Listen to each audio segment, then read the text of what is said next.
Hansel and Gretel. Hard by a great forest dwelt a poor woodcutter with his wife and his 2 children.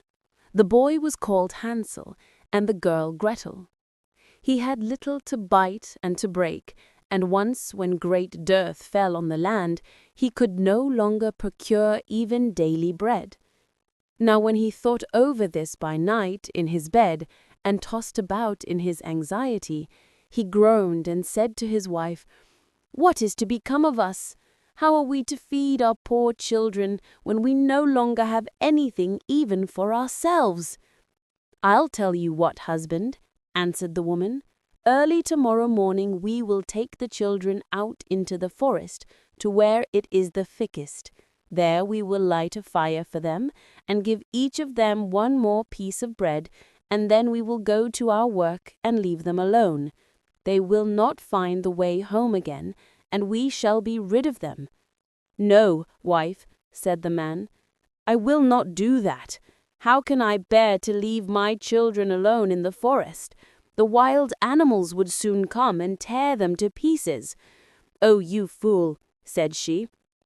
"Then we must all 4 die of hunger. You may as well plane the planks for our coffins." And she left him no peace until he consented. "But I feel very sorry for the poor children, all the same," said the man. The 2 children had also not been able to sleep for hunger, and had heard what their stepmother had said to their father. Gretel wept bitter tears, and said to Hansel, "Now all is over with us." "Be quiet, Gretel," said Hansel. "Do not distress yourself. I will soon find a way to help us." And when the old folks had fallen asleep, he got up, put on his little coat, opened the door below, and crept outside.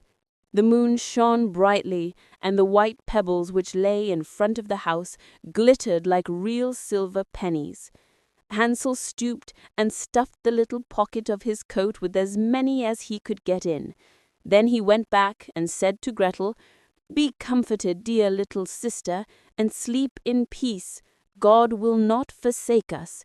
And he lay down again in his bed. When day dawned, but before the sun had risen, the woman came and awoke the 2 children, saying, "Get up, you sluggards, we are going into the forest to fetch wood." She gave each a little piece of bread, and said, "There is something for your dinner, but do not eat it up before then, for you will get nothing else." Gretel took the bread under her apron, as Hansel had the pebbles in his pocket. Then they all set out together on the way to the forest. When they had walked a short time, Hansel stood still and peeped back at the house, and did so again and again. His father said, "Hansel, what are you looking at there and staying behind for? Pay attention, and do not forget how to use your legs." "Ah, father," said Hansel, "I am looking at my little white cat, which is sitting up on the roof, and wants to say good-bye to me." The wife said, "Fool, that is not your little cat, that is the morning sun which is shining on the chimneys." Hansel, however, had not been looking back at the cat, but had been constantly throwing one of the white pebble stones out of his pocket on the road. When they had reached the middle of the forest, the father said, "Now, children, pile up some wood, and I will light a fire that you may not be cold." Hansel and Gretel gathered brushwood together, as high as a little hill. The brushwood was lighted, and when the flames were burning very high, the woman said, "Now, children, lay yourselves down by the fire and rest. We will go into the forest and cut some wood. When we have done, we will come back and fetch you away." When Hansel and Gretel sat by the fire, and when noon came, each ate a little piece of bread, and as they heard the strokes of the wood-axe, they believed that their father was near.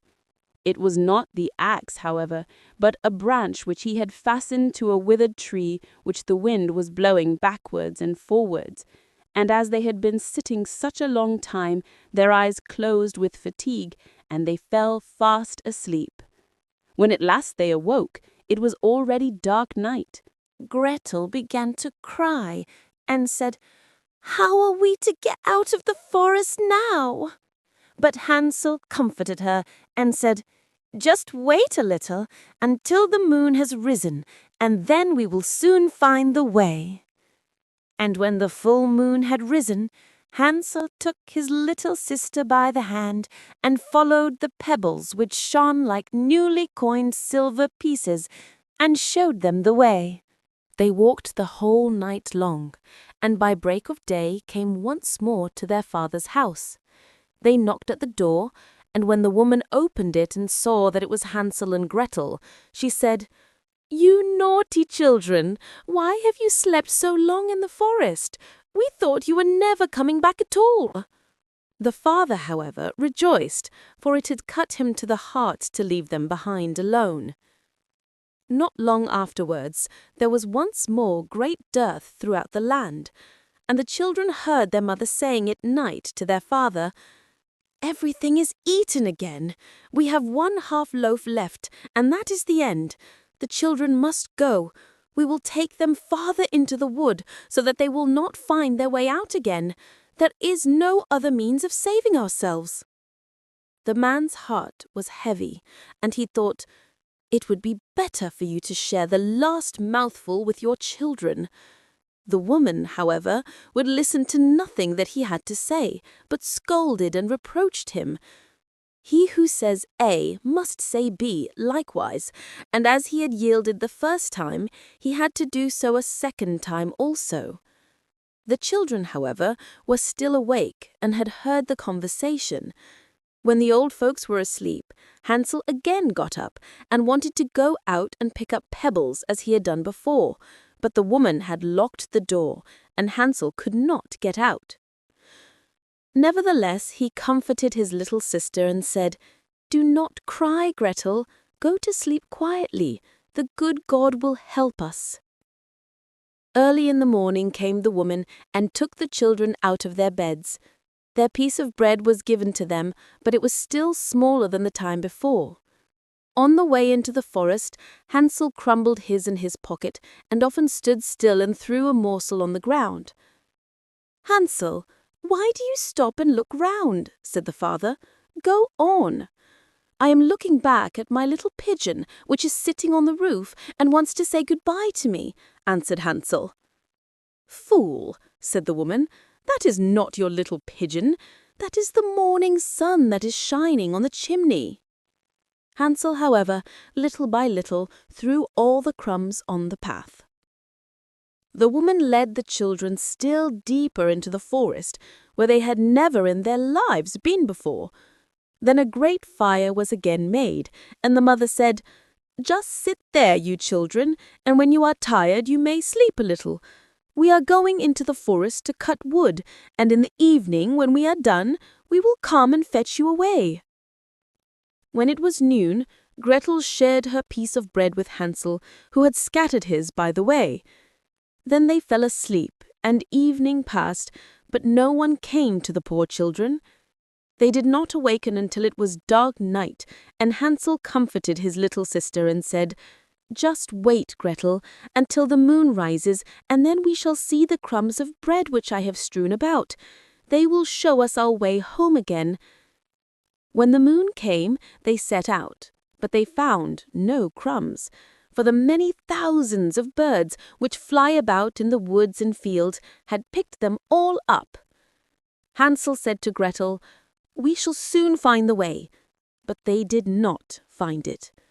They walked the whole night, and all the next day too, from morning till evening, but they did not get out of the forest, and were very hungry, for they had nothing to eat but 2 or 3 berries which grew on the ground. And as they were so weary that their legs would not carry them any longer, they lay down beneath a tree and fell asleep. They walked the whole night long, and by break of day came once more to their father's house. They knocked at the door, and when the woman opened it and saw that it was Hansel and Gretel, she said, "You naughty children, why have you slept so long in the forest? We thought you were never coming back at all." The father, however, rejoiced, for it had cut him to the heart to leave them behind alone. Not long afterwards, there was once more great dearth throughout the land, and the children heard their mother saying at night to their father, "Everything is eaten again. We have 1/2 loaf left, and that is the end. The children must go. We will take them farther into the wood, so that they will not find their way out again. There is no other means of saving ourselves." The man's heart was heavy, and he thought, "It would be better for you to share the last mouthful with your children." The woman, however, would listen to nothing that he had to say, but scolded and reproached him. "He who says A must nibble, nibble, gnaw. Who is nibbling at my little house?" The children answered, "The wind, the wind, the heaven-born wind," and went on eating without disturbing themselves. Hansel, who liked the taste of the roof, tore down a great piece of it, and Gretel pushed out the whole of one round window pane, sat down, and enjoyed herself with it. Suddenly the door opened, and a woman as old as the hills, who supported herself on crutches, came creeping out. Hansel and Gretel were so terribly frightened that they let fall what they had in their hands. The old woman, however, nodded her head and said, "Oh, you dear children, who has brought you here? Do come in and stay with me. No harm shall happen to you." She took them both by the hand and led them into her little house. Then good food was set before them, milk and pancakes, with sugar, apples and nuts. Afterwards, 2 pretty little beds were covered with clean white linen, and Hansel and Gretel lay down in them and thought they were in heaven.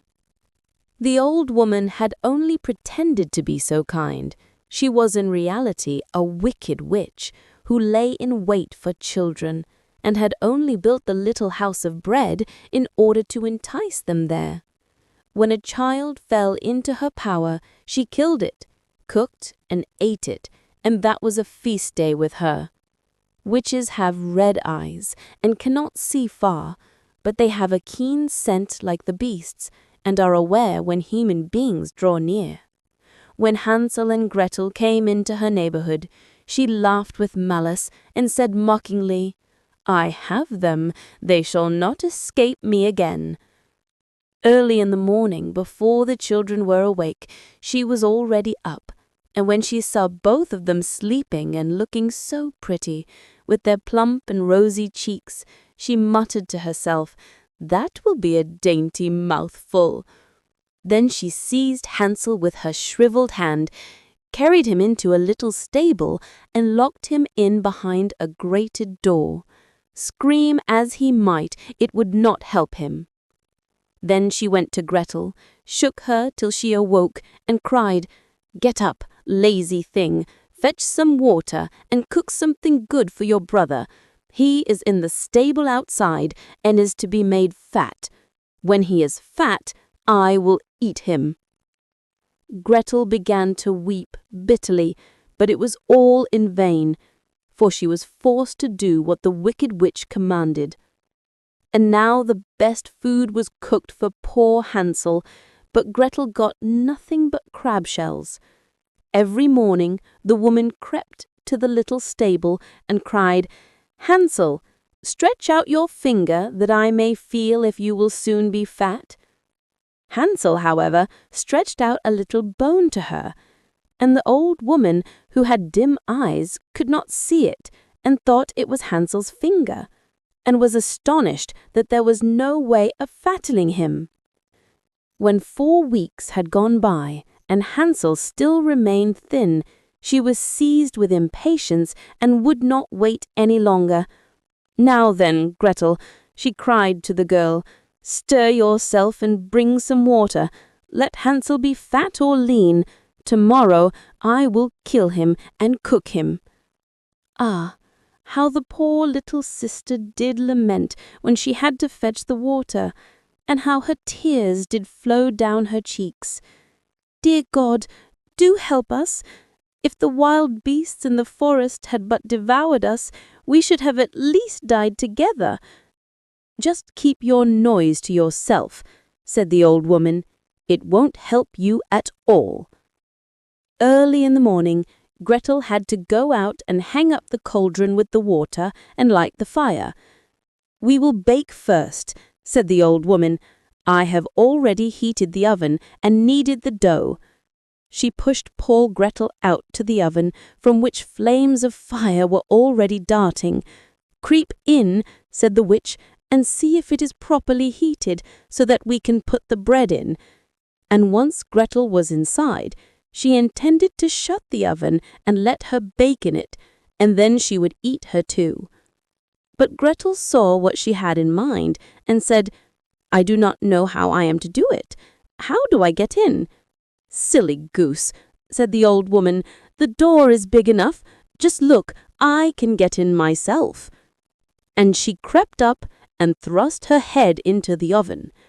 Then Gretel gave her a push that drove her far into it, and shut the iron door and fastened the bolt.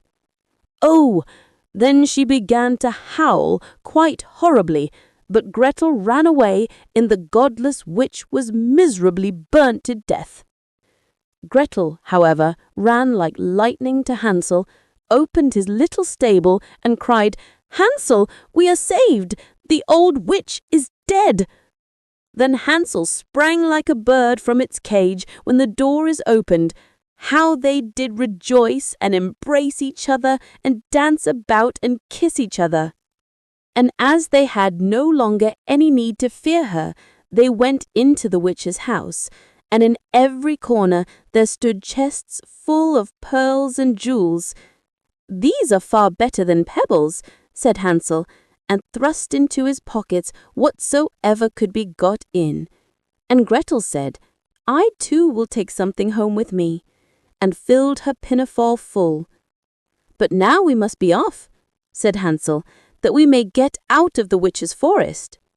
When they had walked for 2 hours, they came to a great stretch of water. "We cannot cross," said Hansel. "I see no footplank or bridge." "And there is also no ferry," answered Gretel, "but a white duck is swimming there. If I ask her, she will help us over." Then she cried, little duck, dost thou see? Hansel and Gretel are waiting for thee. There's never a plank or bridge in sight. Take us across on your back so white." The duck came to them, and Hansel seated himself on its back, and told his sister to sit by him. "No," replied Gretel, "that will be too heavy for the little duck. She shall take us across, one after the other." The good little duck did so, and when they were once safely across and had walked for a short time, the forest seemed to be more and more familiar to them, and at length they saw from afar their father's house. Then they began to run, rushed into the parlour, and threw themselves around their father's neck. The man had not known one happy hour since he had left the children in the forest. The woman, however, was dead. Gretel emptied her pinafore until pearls and precious stones ran about the room, and Hansel threw one handful after another out of his pocket to add to them. Then all anxiety was an end, and they lived together in perfect happiness. My tale is done. There runs a mouse. Whosoever catches it may make himself a big fur cap out of it. Now that we've finished the story, let's take a look at some important words from the story. 1. Dwell, dwelt. It means to live in a place for a long time.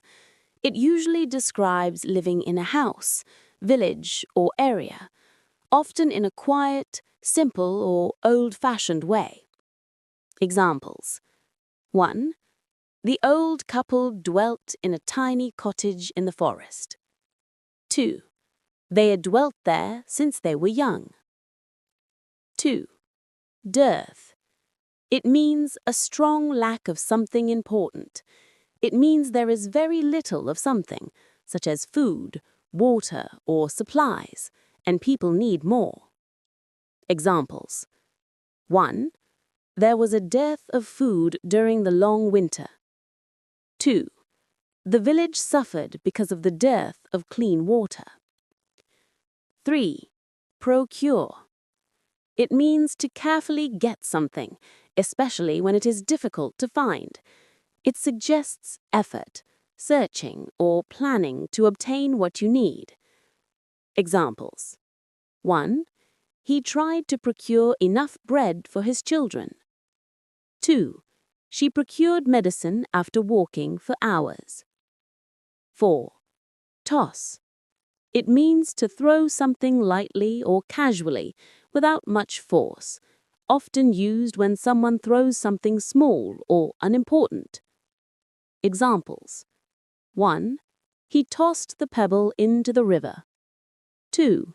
She tossed her keys onto the table. 5. Groan. It means to make a low, unhappy sound because of pain, sadness, or tiredness. Humans and even objects like doors can groan. Examples. 1. The boy groaned because he was very hungry. 2. The old wooden floor groaned when he stepped on it. 6. Coffin. It means a long wooden box used to hold a dead body for a funeral or burial. It is usually closed and carried with respect. Examples. 1. The coffin was carried slowly by 4 men. 2. A dark coffin stood at the front of the church. 7. Consent. It means to give permission or agree to something after thinking about it. It means saying yes in a formal or serious situation. Examples. 1. The father gave his consent for the children to leave. 2. She did not consent to the dangerous plan. 8. Wept.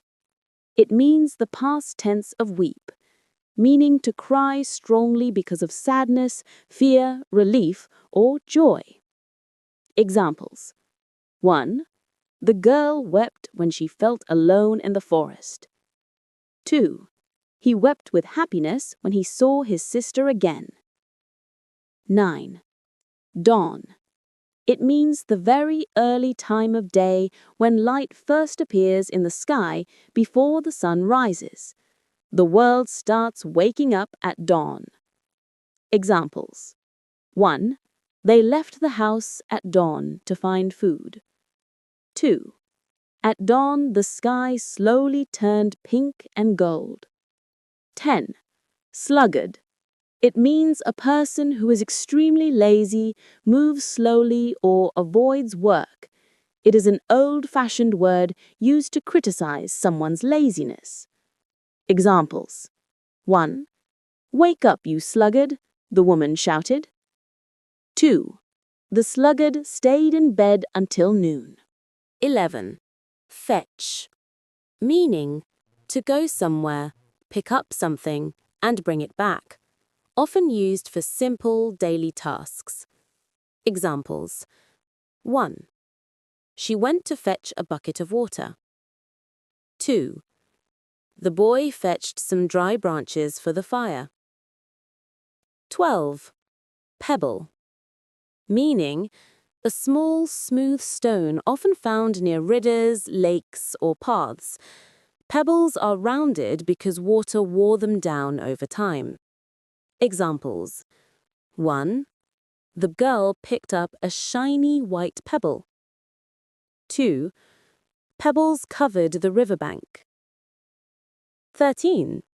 Wood axe. Meaning, a large, heavy tool used to chop wood or cut down trees.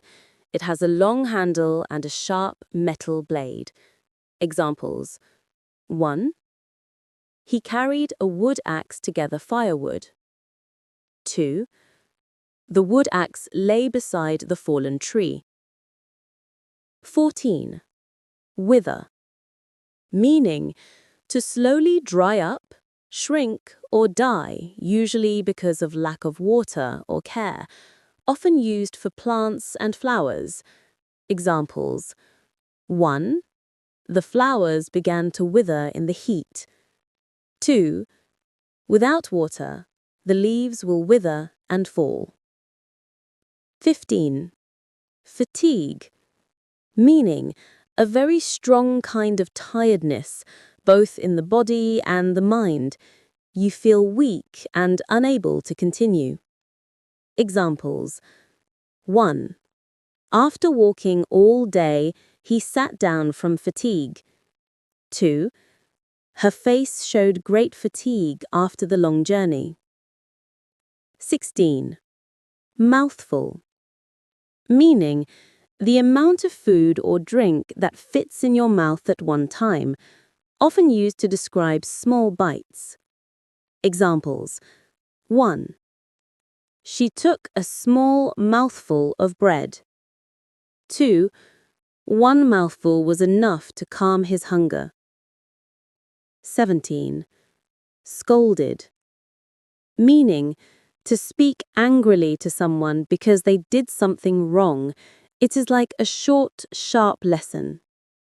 Examples: 1. The mother scolded the boy for running away. 2. He was scolded for breaking the plate. 18. Reproach, meaning to express disappointment or blame towards someone because they did something wrong or failed to do something. Examples: 1. She looked at him with reproach for lying. 2. His father reproached him for being careless. 19. Nevertheless, meaning used to show contrast. Even so, however, or in spite of that, something is true even though something else could stop it. Examples: 1. It was raining. Nevertheless, they continued walking. 2. She was afraid. Nevertheless, she opened the door. 20. Crumble, meaning to break into many small pieces, often softly. Food, walls, or old objects can crumble. Examples: 1. The cookie began to crumble in her hands. 2. The old house started to crumble with age. 21. Morsel, meaning a very small piece of food, usually something you can eat in one bite. It often suggests the food is scarce. Examples: 1. She gave the hungry boy a small morsel of bread. 2. Not a morsel of food was left on the table. 22. Chimney, meaning a tall pipe on a house that lets smoke from a fire go outside. It keeps the house from filling with smoke. Examples: 1. Smoke rose from the chimney of the cottage. 2. Birds sometimes build nests inside a chimney. 23. Scatter, meaning to throw or spread things in many different directions, often in a messy or random way. Examples: 1. The wind scattered the leaves across the yard. 2. She scattered crumbs on the ground for the birds. 24. Crumb, meaning a tiny piece of bread, cake, or any food that breaks off easily. Examples: 1. Only a few crumbs were left after the meal. 2. Birds picked up every crumb on the floor. 25. Beneath, another word for under, in a lower place, covered by something or below something. Examples: 1. They found a wooden box beneath the bed. 2. The cat hid beneath the table. 26. Spread, meaning to open, stretch, or place something over a wide area, to cover more space. Examples. 1. She spread butter on the bread. 2. The fire spread through the dry forest quickly. 27. Alight, meaning to come down and land for birds or to get off a vehicle, can also mean on fire or bright with light. Examples. 1. A little bird alighted on the branch. 2. The house was alight with warm, golden light. 28. Nibble, meaning to take small, gentle bites of something, often slowly or carefully. Examples. 1. The mouse nibbled the cheese. 2. She nibbled the cookie politely. 29. Parlor, an old-fashioned word for a small living room where guests are welcomed. Examples. 1. They sat in the parlor and drank tea.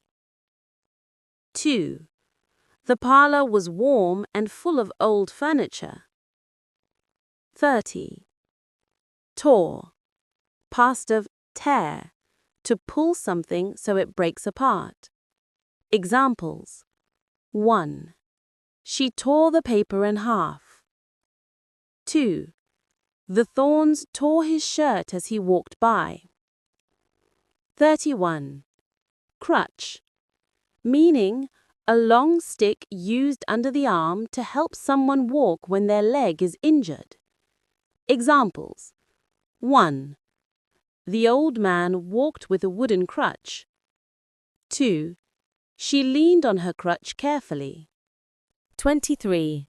Scatter, meaning to throw or spread things in many different directions, often in a messy or random way. Examples. 1. The wind scattered the leaves across the yard. 2. She scattered crumbs on the ground for the birds. 24. 33.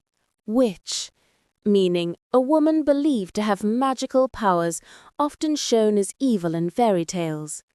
For example, the witch lived alone in a dark forest. They were afraid the witch might cast a spell. 34. Shrivel, meaning to shrink and wrinkle, often because of drying out or old age. For example, the apples shriveled in the sun. His hands looked shriveled from the cold. 35. Fatten, meaning to make someone or something gain weight, especially animals being prepared for eating. For example, the witch tried to fatten Hansel. Farmers fatten their animals before winter. 9. Goose, meaning a large bird that lives near water, similar to a duck but bigger. For example, the goose honked loudly and flapped its wings. They kept a goose in their backyard.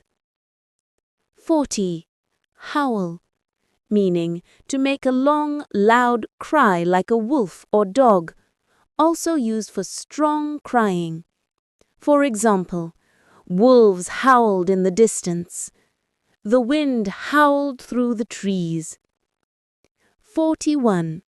Rejoice, meaning to feel great joy and celebrate something happily. For example, the family rejoiced when they were safe again. The village rejoiced at the good news. 42. Embrace, meaning to hold someone in your arms to show love or comfort, a warm hug. For example, the children embraced their father tightly. She embraced her friend after the long trip. 43. Pinafore, meaning a simple apron-like dress worn over clothes to keep them clean, especially by children. For example, The girl wore a white pinafore over her dress. Her pinafore was covered in flour from baking. 44. Fur, meaning the thick, soft hair covering an animal's body, used for warmth or clothing. For example, the fox had beautiful red fur. She touched the soft fur of the kitten.